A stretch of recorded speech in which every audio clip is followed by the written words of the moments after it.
कि एक बुद्धिमान व्यक्ति ही घड़े को तोड़े बिना तरबूज बाहर निकाल सकता है। अकबर जान गए यह कोई और नहीं बल्कि बीरबल ही हो सकता है। और फिर क्या था, राजा ने अपने प्रिय बीरबल को अपने पास वापस बुला लिया। कहानी से सीख। जल्दबाजी में काम खराब हो सकता है, सोच समझकर फैसला लेने से हर समस्या का समाधान मिलता है। 7 सिर्फ एक सवाल। बीरबल बुद्धिमत्ता के किस्से दूर तक पहुंच गए थे। एक बार एक विद्वान ने बीरबल की बुद्धिमत्ता को चुनौती देने के विचार से अकबर के दरबार में आया। विद्वान ने राजा के सामने खुद को चतुर बताते हुए कहा कि उसके सवालों का जवाब बीरबल भी नहीं दे पाएंगे। अकबर ने बीरबल को दरबार में बुलाया और उसे बताया कि विद्वान तुम्हें चुनौती देना चाहते हैं। बीरबल ने उस चुनौती को स्वीकार कर लिया जो विद्वान ने उनको दी थी। विद्वान ने बीरबल से पूछा, आप 100 आसान प्रश्नों के उत्तर देना चाहेंगे या एक कठिन प्रश्न का उत्तर देंगे? बीरबल ने कहा कि वह कठिन उत्तर देना चाहते हैं। विद्वान ने कहा, मुझे बताएं कि पहले क्या आया, मुर्गी या अंडा? बीरबल ने कुछ देर सोचा और कहा, मुर्गी पहले आई। विद्वान ने बीरबल का मजाक उड़ाया और कहा, आप इतने यकीन के साथ यह कैसे सकते हैं? बीरबल ने कहा, मैंने केवल एक प्रश्न का ही उत्तर देने का वादा किया था, इस दूसरे प्रश्न का उत्तर मैं नहीं दूंगा। विद्वान अपने दावे पर शर्मसार हो गया और दरबार से लौट गया। कहानी से सीख। बुद्धि का सही इस्तेमाल आपको मुश्किल से मुश्किल समस्याओं को भी हल करने में मदद करती है। 8 मुर्गा और मुर्गी। एक बार राजा अकबर ने बीरबल के साथ एक चाल चलने की सोची। उन्होंने अपने दरबार के सभी मंत्रियों को एक एक अंडा दिया और कहा कि कल सभी इस अंडे के साथ आए, लेकिन अंडे को अपने वस्त्र में छिपाकर। अगले दिन अकबर ने सभा में कहा कि मैंने कल रात एक सपना देखा, जो कोई शाही तालाब से अंडा लेकर आएगा उसकी वफादारी साबित हो जाएगी, अन्यथा नहीं।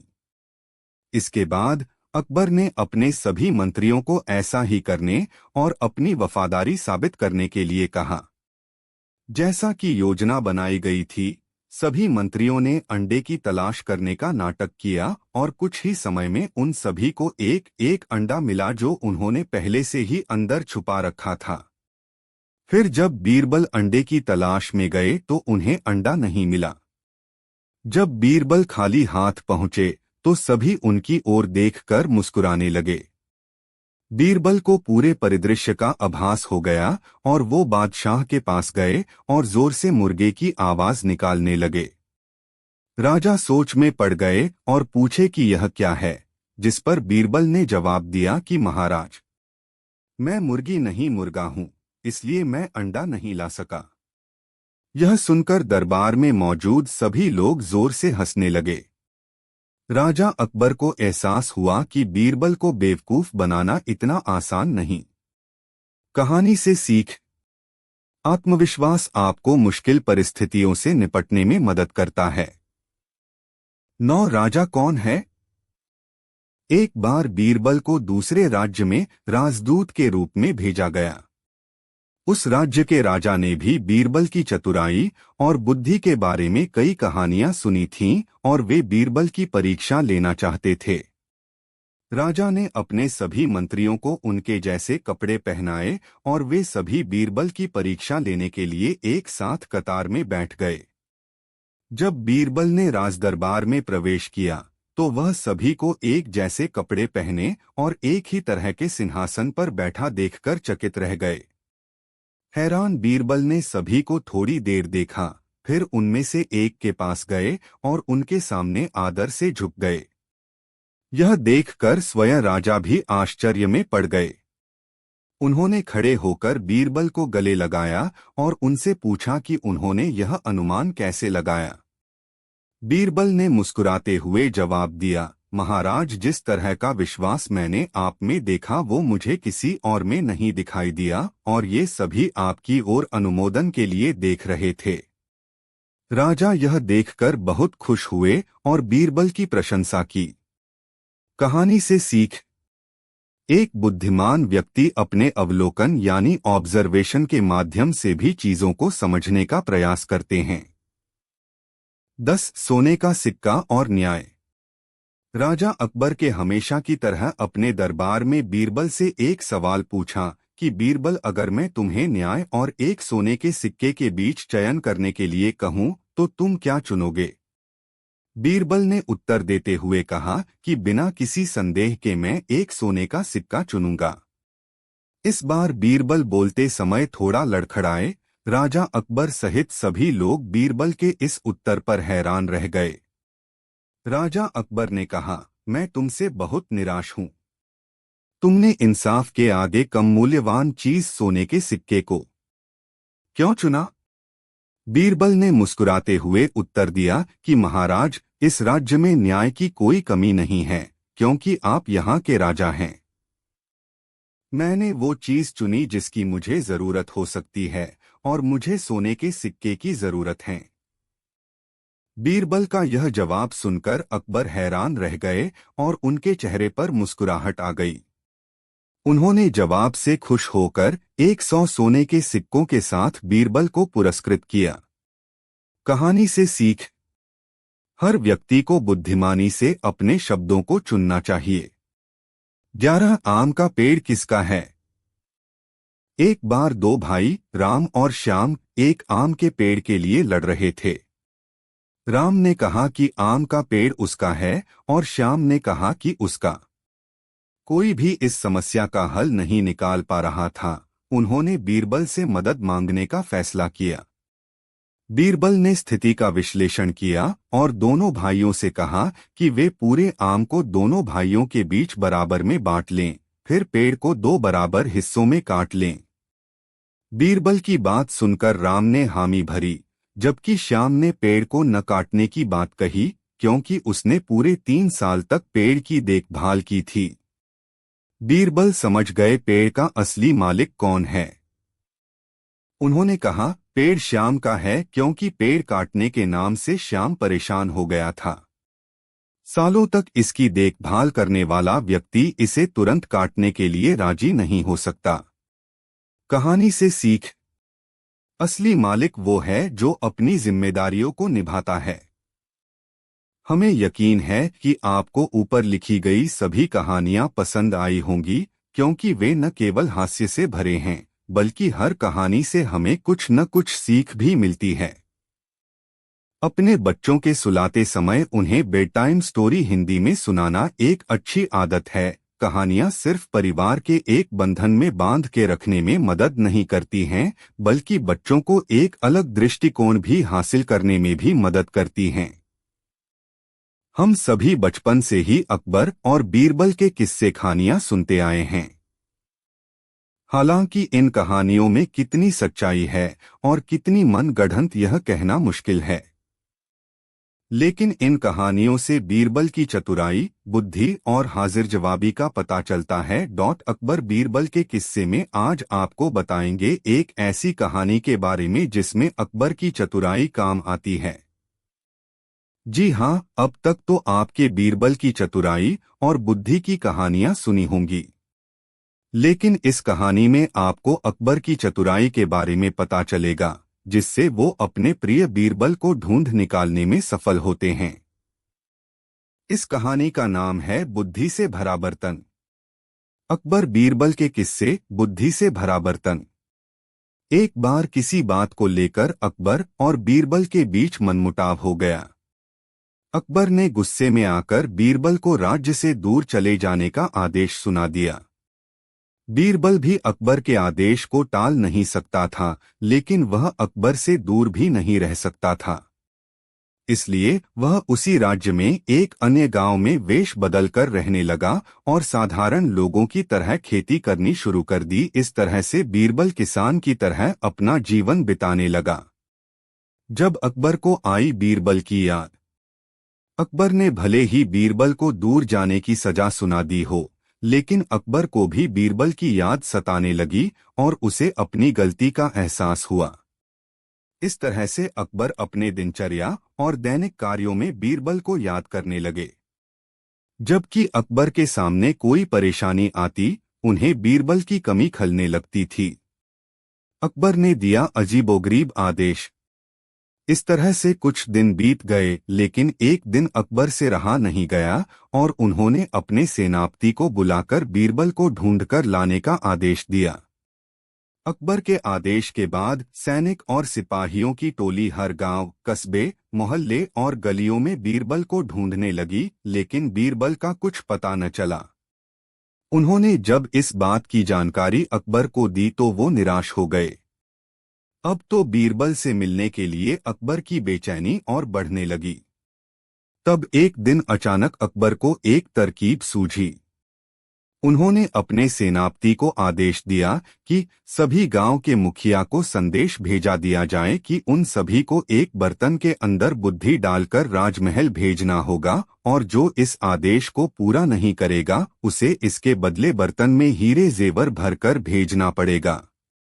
इधर अकबर के अजीबोगरीब आदेश से सभी गांव वाले परेशान थे। उन्हें यह समझ नहीं आ रहा था कि भला बुद्धि को बर्तन में कैसे भरा जाए, क्योंकि बुद्धि तो सभी के पास थी, लेकिन उसे बर्तन में भरने की तरकीब किसी को पता नहीं थी।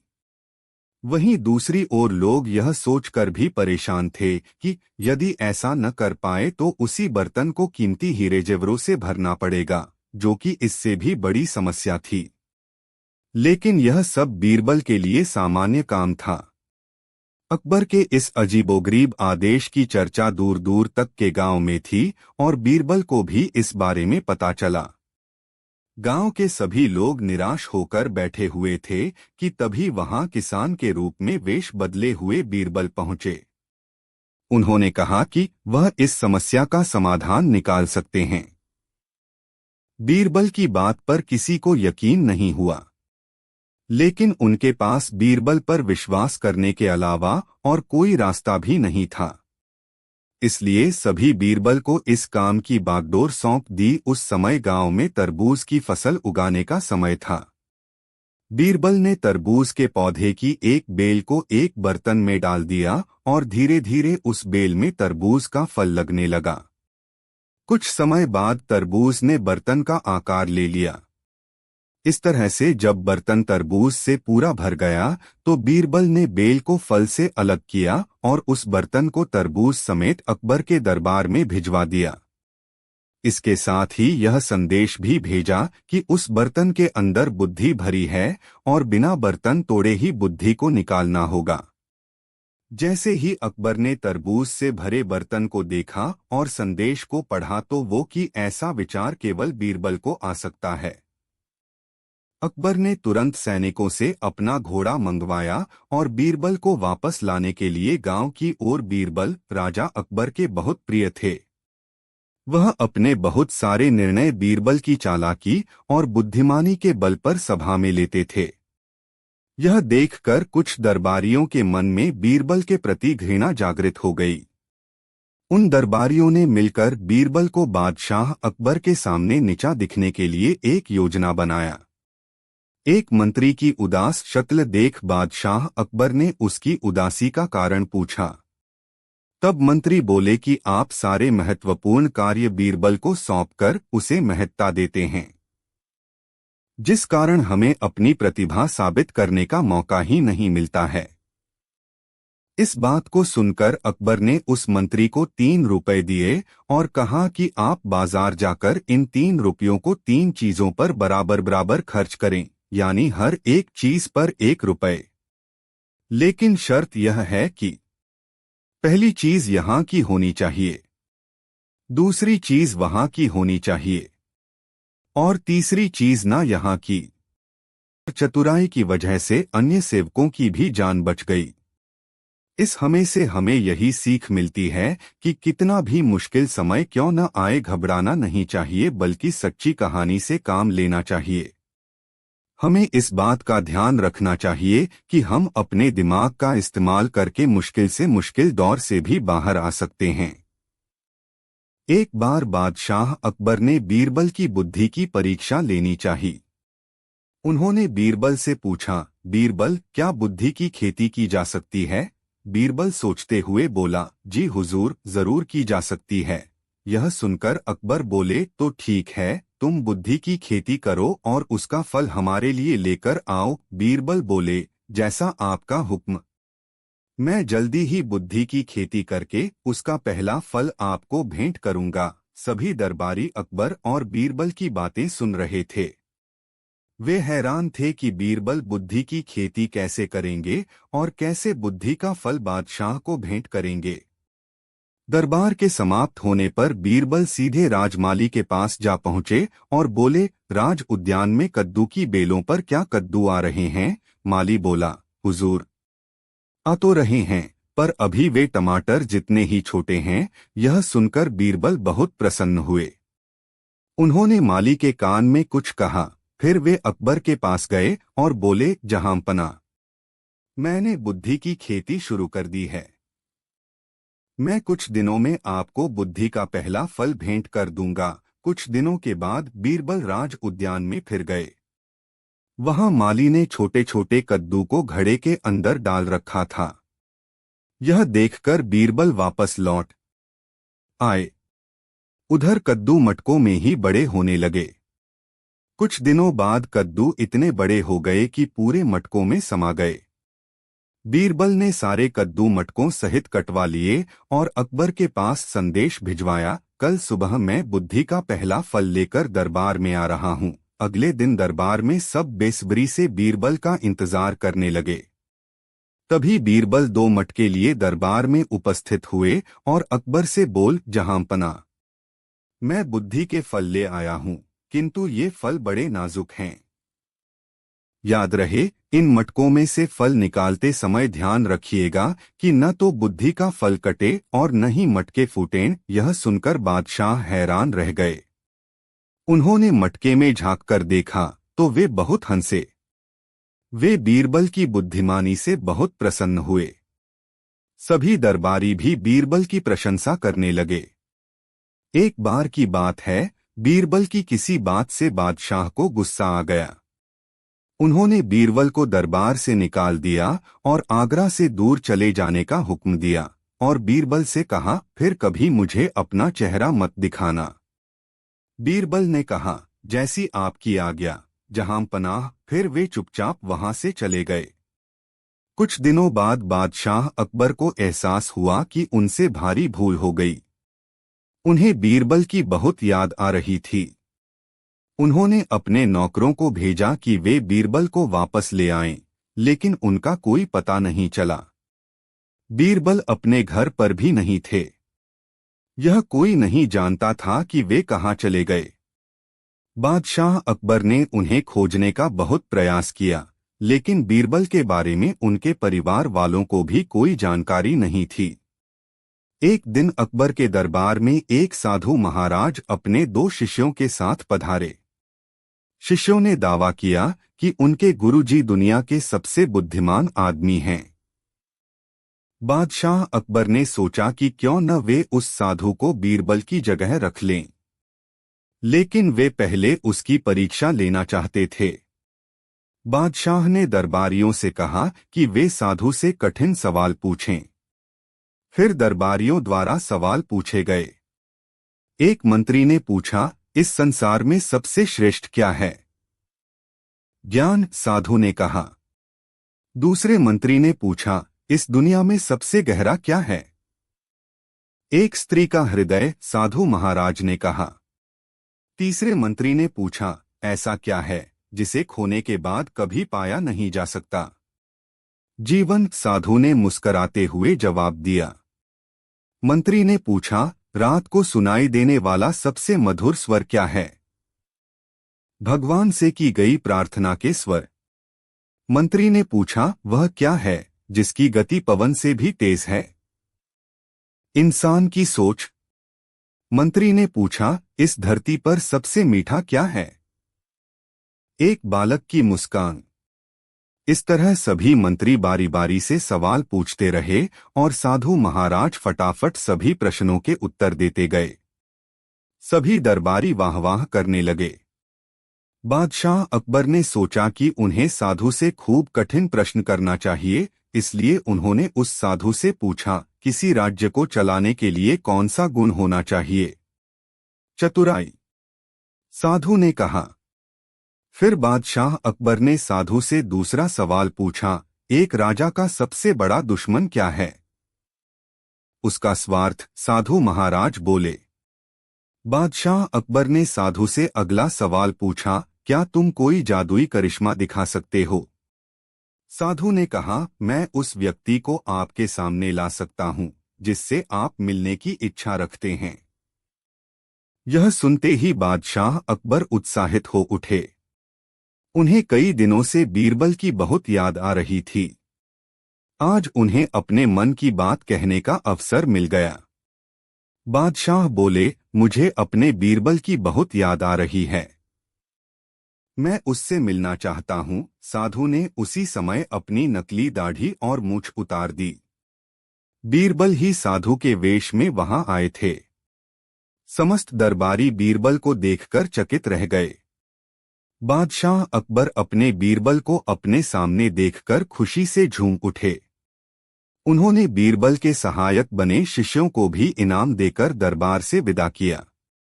पिछली बहस के बारे में न तो बादशाह अकबर ने कुछ कहा और न ही बीरबल कुछ बोले।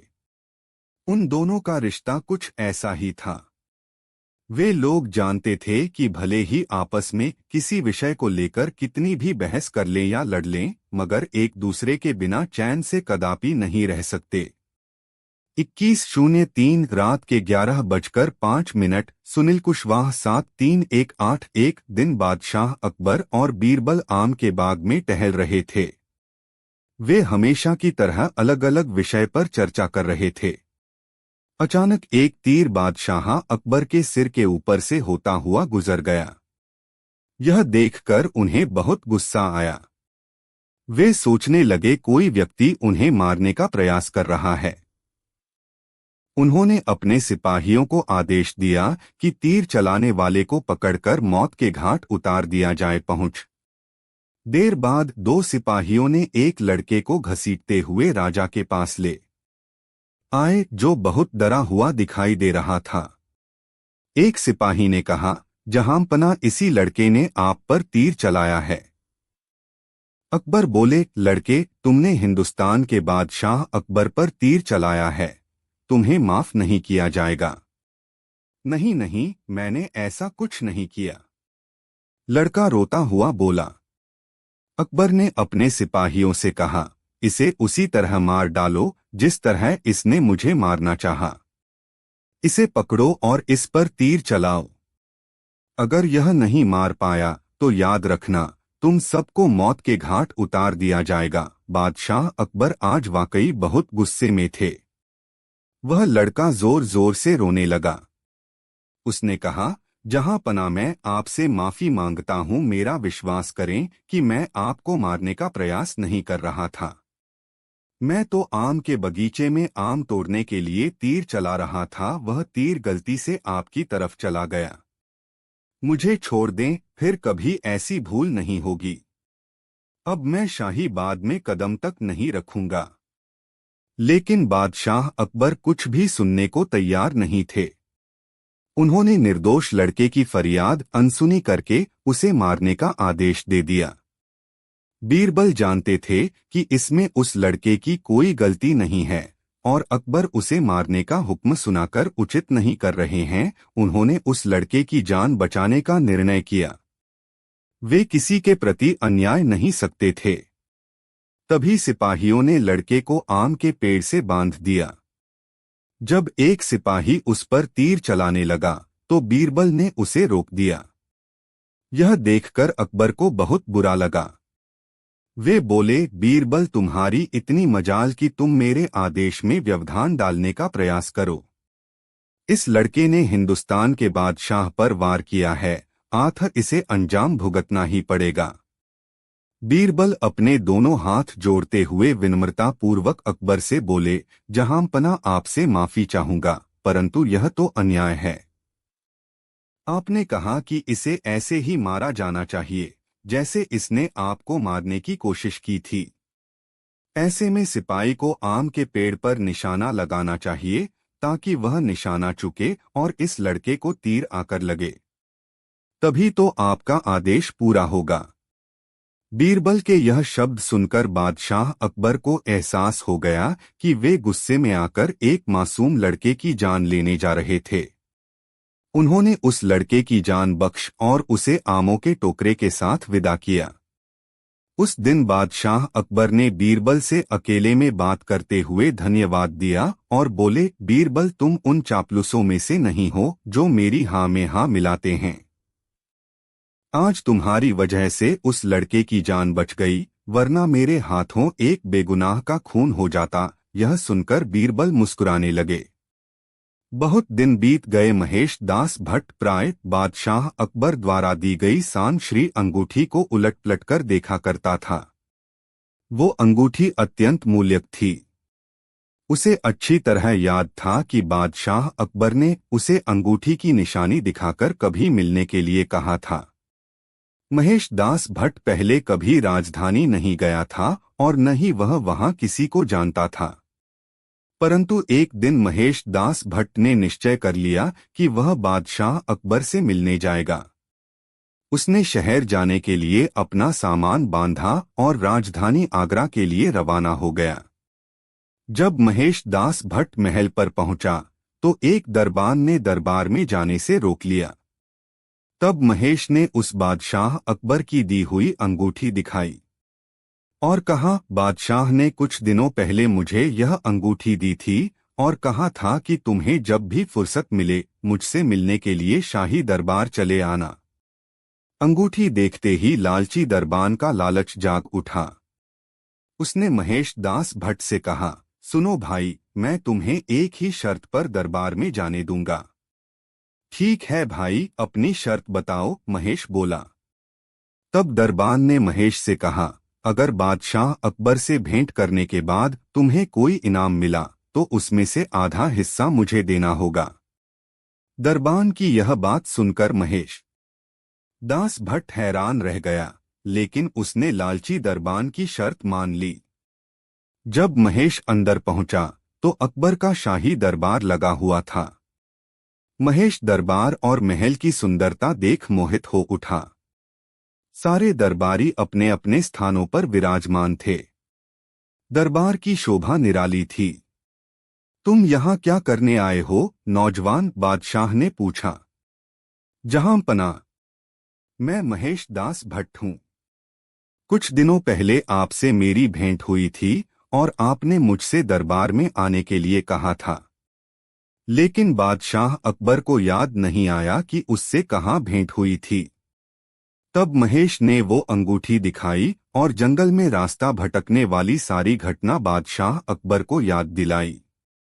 वह अंगूठी देखते ही बादशाह अकबर को याद आ गया कि वे किस तरह शिकार खेलते हुए जंगल में रास्ता भटक गए थे और महेश दास भट्ट की हाजिर जवाबी के कारण उसे अपनी अंगूठी देते हुए उन्होंने शाही दरबार में आने का निमंत्रण दिया था। बादशाह अकबर महेश दास भट्ट को अपने सामने देखकर बहुत प्रसन्न हुए। वे महेश की हाजिर जवाबी के दीवाने हो चुके थे। उन्होंने खुश होकर कहा, जो तुम्हारे जी में आए वह इनाम मांग लो। महेश दास भट्ट को दरबान की बात अच्छी तरह याद थी। उसने कहा, जहांपना, मुझे 50 कोड़े लगवाए जाएं। यह सुनकर सभी दरबारी हैरान रह गए। बादशाह अकबर समझ गए कि महेश की इस बात में भी कोई राज छिपा है। उन्होंने एक दरबारी से महेश की इच्छा पूरी करने को कहा। जब महेश को 25 कोड़े लग गए तो उसने दरबारी को रोक दिया। फिर उसने दरबान वाला किस्सा सबको बता दिया। यह सुनकर बादशाह अकबर को बहुत गुस्सा आया। उन्होंने लालची दरबान को दरबार में हाजिर होने का हुक्म दिया। जब दरबान दरबार में हाजिर हुआ तो बादशाह अकबर ने उसे 50 कोड़े मारने और 5 साल तक कैद में रखने की सजा दी। बादशाह अकबर ने महेश दास भट्ट की समझदारी तथा हाजिर जवाबी से खुश होकर उसे अपना दीवान बना दिया और बीरबल के नाम से पुकारने लगे। दरबान को अपने लालच का फल मिल गया और महेश दास भट्ट बीरबल के नाम से प्रसिद्ध हो गए। बादशाह अकबर और बीरबल न केवल हिंदुस्तान में बल्कि अन्य देशों में भी लोकप्रिय थे।